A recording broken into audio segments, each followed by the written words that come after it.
আচ্ছা, এমন কখনো শুনেছেন যে জেল থেকে কোনো ফাঁসির আসামিকে কোনো স্বার্থ ছাড়াই জেলের পুলিশরা পালিয়ে যাবার সুযোগ করে দিতে চাইছে? অথবা সেই আসামি নিজের সুযোগ থাকা সত্ত্বেও জেল থেকে মুক্তি না নিয়ে নিজের ফাঁসির সাজাকে বরণ করে নিচ্ছে? হ্যাঁ, শুনতে অদ্ভুত লাগলেও এমনটাই হয়েছিল আমেরিকার এক জেলে। আর আজ আমি আপনাদের সামনে উপস্থাপন করতে যাচ্ছি এরকম একজন আসামির গল্প নিয়ে তৈরি একটি হৃদয়স্পর্শী সিনেমা, দ্য গ্রিন মাইল। সিনেমার গল্পটি ঠিকঠাকভাবে উপভোগ করতে পারলে আপনার হয়তো আমার মতোই চোখে পানি চলে আসবে। তো চলুন ভিউয়ার্স, কথা না বলে শুরু করা যাক। মুভির শুরুতে আমরা পল নামের একজন বৃদ্ধ লোককে দেখতে পাই। লোকটা নিজের শেষ বয়সটা একটা বৃদ্ধাশ্রমে পার করেছে।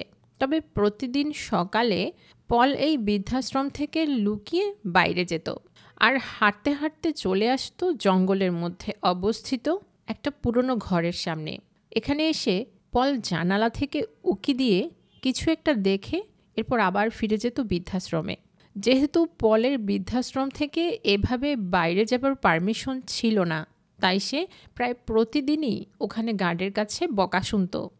জন আজকেও একই কাজটা করেছে, আর সে বৃদ্ধাশ্রমে ফিরে এসে দেখে তার সাথের বাকি সঙ্গীরা মিলে একটা মুভি দেখছে।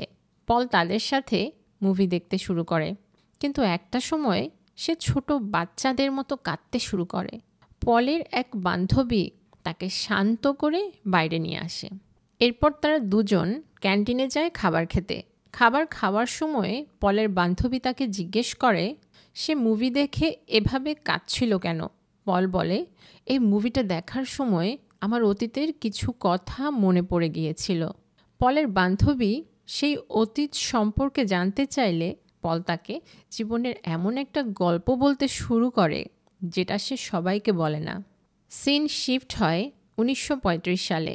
এখানে আমরা এমন একটা জেল দেখতে পাই যেখানে শুধু মৃত্যুদণ্ডপ্রাপ্ত কয়েদিদের রাখা হতো। পল তখন এই জেলের একজন গার্ড হিসেবে নিযুক্ত ছিল। এখানে আমরা ইয়াং পলকে দেখতে পাই। পল যখন ওয়াশরুমে যায় তখন আমরা তার একটা শারীরিক সমস্যা লক্ষ্য করি। আসলে পলের ইউরিনাল ইনফেকশন ডিজিজ ছিল, যে কারণে পলের ইউরিন আউটপুট করতে অনেক বেশি কষ্ট করতে হতো, আর এই সময়ে তার অনেক বেশি যন্ত্রণাও হতো। এই রোগের কারণে ইচ্ছা থাকা সত্ত্বেও পল তার ওয়াইফের সাথে ইন্টিমেট হতে পারত না।